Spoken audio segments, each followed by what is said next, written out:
चलिए तो हम शुरू करते हैं आज की क्लास। वर्ग समीकरण यानी कि वर्ग समीकरण में मूलों की प्रकृति किस तरह से ज्ञात करते हैं और फॉर्मूले मेथड से मूल किस तरह से ज्ञात करते हैं।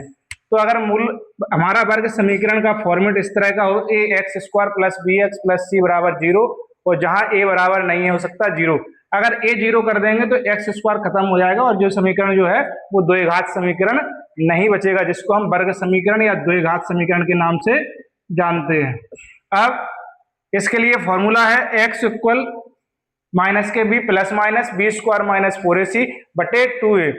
अब ये वाला फॉर्मूला कब काम करता है और कब काम नहीं करता है, मूल कब हमें ज्ञात करने होते हैं और कब ज्ञात नहीं करने होते हैं, इसके लिए 1, 2 और 3 तीन शर्तें हैं। पहली शर्त, उसके लिए हमें क्या निकालना होगा, विभक्त कर, यानी कि d बराबर बी स्क्वायर माइनस 4ac।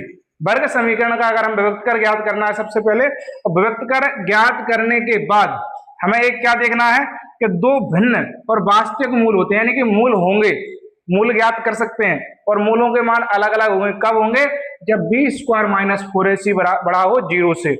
अगर 0 से छोटा है यानी ऋणात्मक अगर उसके मान है, यानी कि तीसरी वाली अगर शर्त उसमें लग रही है, तो वर्ग समीकरण के मूल हम ज्ञात नहीं करेंगे। वर्ग समीकरण के मूल कैसे होंगे, वहां पर अवास्तविक। यदि विभक्त कर d यानी कि बी स्क्वायर माइनस 4ac बड़ा हो तो ठीक है, लेकिन अगर 0 के बराबर हो, 0 के अगर बराबर होता है तो हम कह देंगे कि वर्ग समीकरण के मूल वास्तविक और बराबर हैं। उस स्थिति में भी हम सूत्र द्वारा वर्ग समीकरण के मूल ज्ञात कर सकते हैं। तो इन फॉर्मूलों को हमेशा याद रखना है और नोट कर लेना है।